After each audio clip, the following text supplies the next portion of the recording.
ధర్మవృత్తి జాగృతం కాగానే దాని వెంట వైరాగ్యం పరిగెత్తుకుంటూ వస్తుంది. విషయసుఖాల వాంఛ నశించిపోతుంది. ఆత్మజ్ఞానం వెంటనే ప్రకటమవుతుంది. నిత్యానిత్య వివేక జ్ఞానం కలగగానే ఆత్మస్వరూపంతో అనుసంధానం కుదురుతుంది. అదే గురుచరణాలలో స్థిరపడటం. దీని పేరు సంపూర్ణ గురువర్పణ. మనసు సాయిపాదాలకు అంకితమైంది అని అనడానికి ఒకటే గుర్తు. సాధకుని మనసు శాంతినే కాంక్షిస్తుంది.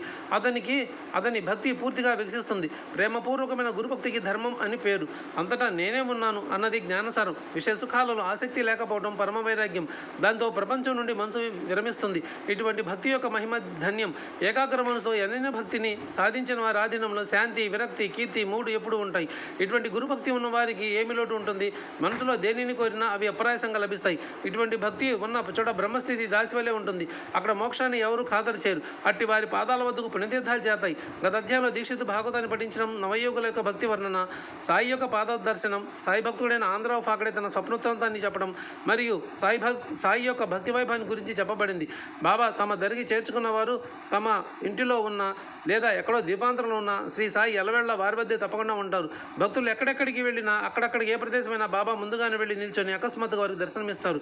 ఈ విషయంలో ఒక అభినవ కథను శ్రోతలైన మీకు చెప్తాను. దీన్ని వింటే ఆశ్చర్యం, ఆనందం కలుగుతాయి. ఇక్కడ సాయి నోటి నుండి వచ్చిన అక్షరాలను శ్రవణాల ద్వారా భక్తిగా సేవిస్తే సమాధి సుఖం కూడా వెనుతిరిగిపోతుంది. భక్తులు ఆత్మానందంలో మునిగిపోతారు. అడుగడుగున చమత్కారపూరితమైనటువంటి మధురమైన కథను వింటే శ్రోతలు తమను తాము మర్చిపోతారు. వారి హృదయాలు ద్రవించిపోతాయి. కాకాసాహెబ్ దీక్షితుని జ్యేష్ఠ కుమారుడు బాబుకు నాగపూర్లో అడుగు చేయాలని నిశ్చయమైంది.